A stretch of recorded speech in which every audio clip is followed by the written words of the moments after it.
Hello friends, નમો નમઃ.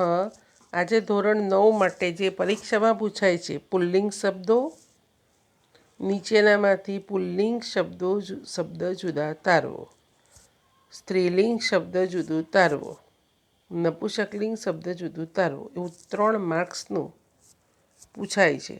પુલ્લિંગ, સ્ત્રીલિંગ કે નપુંસકલિંગ. સંસ્કૃતમાં ઘણા શબ્દો એવા છે કે તમને થાય કે આ તો પુલ્લિંગમાં જ આવે. મિત્રમ, પણ મિત્રમ નપુંસકલિંગ છે. વૃક્ષ પુલ્લિંગ છે. એટલે જ્યાં વિસર્ગ આવે ત્યાં મોટે ભાગે પુલ્લિંગ આવે. એવું પણ નથી જ. ભૂમિ પછી વિસર્ગ છે, પણ એ સ્ત્રીલિંગ છે. એટલે આપણે અત્યારે પુલ્લિંગ શબ્દો કયા, સ્ત્રીલિંગ શબ્દો કયા અને નપુંસકલિંગ શબ્દો કયા એનું લિસ્ટ આ વિડીયોમાં મૂકેલું છે, તો સમજવું. પહેલાં આપણે પુલ્લિંગ શબ્દો.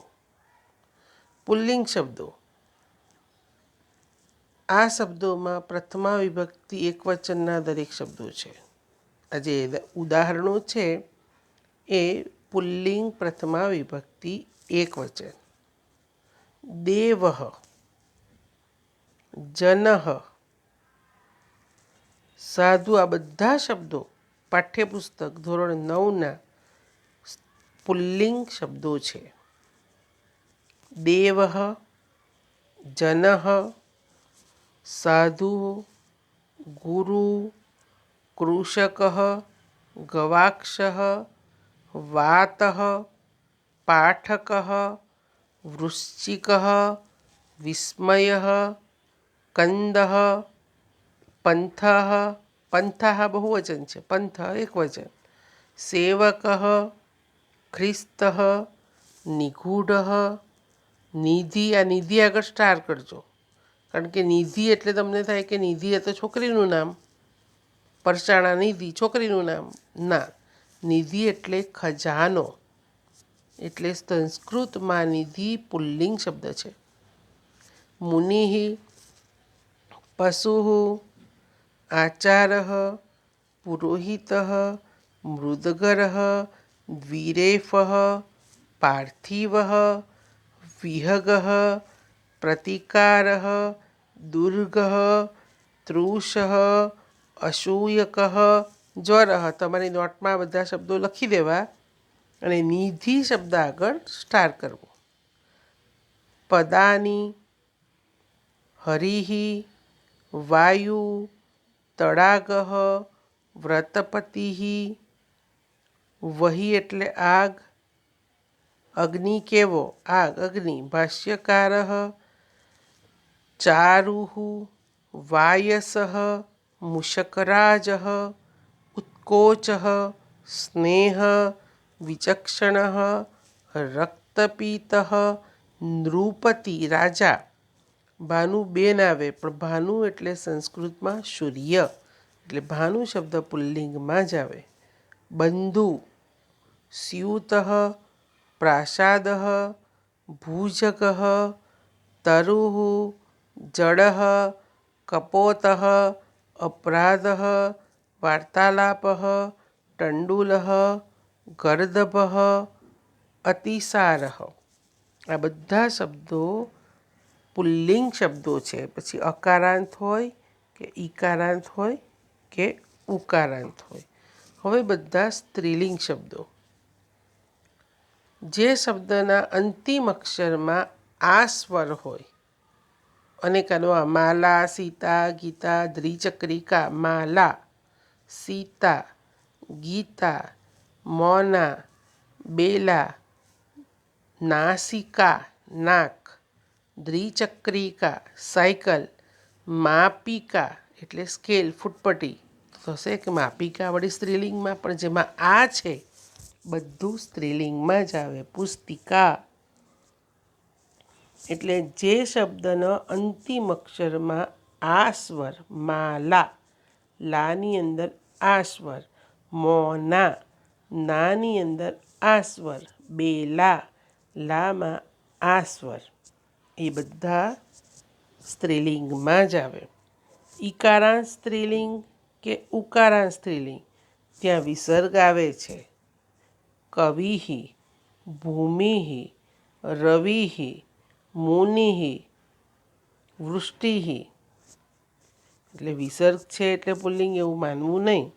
લતા, મૃદિકા, રજ્જુ, વાકવેલી, તુંબી, મક્ષિકા, વૃષ્ટિ, રેણુ, શતાબ્દી, તુલા, વિક્રિયા, સંહતિ, તૃષા, વિચારમુદ્રા, વચ્ચના, સાધિકા, હાનિ, જનની, તનુ, શ્રી, સંધિ, પીડા.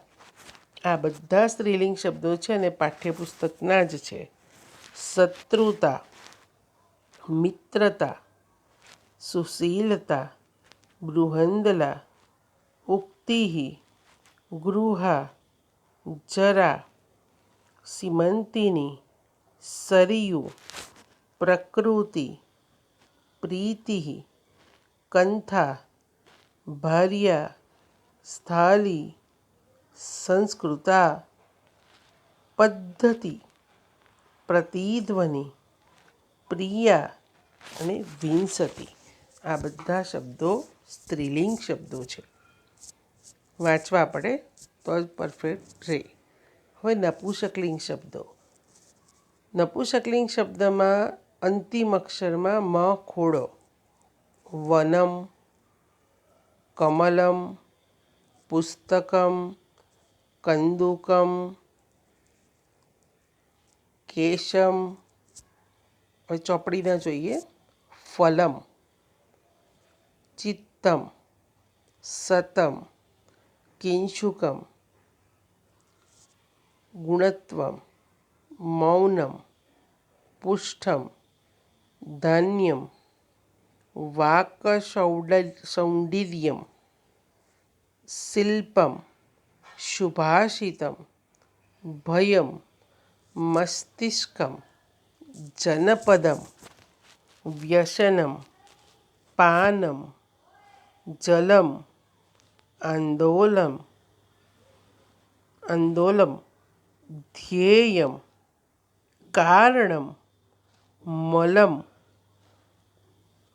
પ્રહરણમ, પ્રયોજનમ, ઉદરમ, શીતમ, ઉપનગરમ, સંકટમ, નિધાનમ, ભદ્રમ, કાષાયવસ્ત્રમ, પરિચયપત્રમ, શીલમ, ગોગ્રહણમ, વૃત્તમ, અનુશાસનમ, નિવારણમ, પંકજમ, પદ્મમ, અરવિંદમ, કમલમ, વૈશિષ્ટ્યમ, વિત્તમ, વર્ણમ, સલીલમ, જલમ, અનિષ્ટમ, તામ્રમ, તોયમ, આનનમ.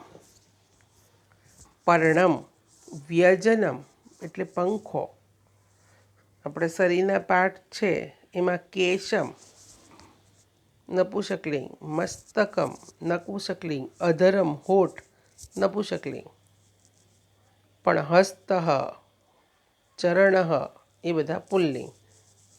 એટલે જ્યાં મ આવે છે છેલ્લો અક્ષર ત્યાં નપુંસકલિંગ. વારી ઈકારાંત નપુંસકલિંગ છે. અને મધુ, તમને થશે મધુ ટીચર મધુબેન, પણ મધુ એટલે હની, મધ એ ઉકારાંત નપુંસકલિંગ છે. પણ આપણે આ પાઠ્યપુસ્તકમાં જે છે અત્યારે એ લીધા છે. એટલે આ વાંચવું પડે વારંવાર તો જ તમે પરીક્ષામાં વ્યવસ્થિત લખી શકો. આગળ વિભક્તિનો પણ વિડીયો મૂકેલો છે, એ પણ ધ્યાનથી સમજવું. 10મામાં પણ જરૂરી છે, 9મામાં પણ જરૂરી છે. ધન્યવાદ. ફરી મળીશું. તમે આ ચેનલને સબસ્ક્રાઈબ કરો અને બેલ આઇકોન દબાવો જેથી ઝડપથી મળે. ધન્યવાદ. પુનઃ મિલામઃ.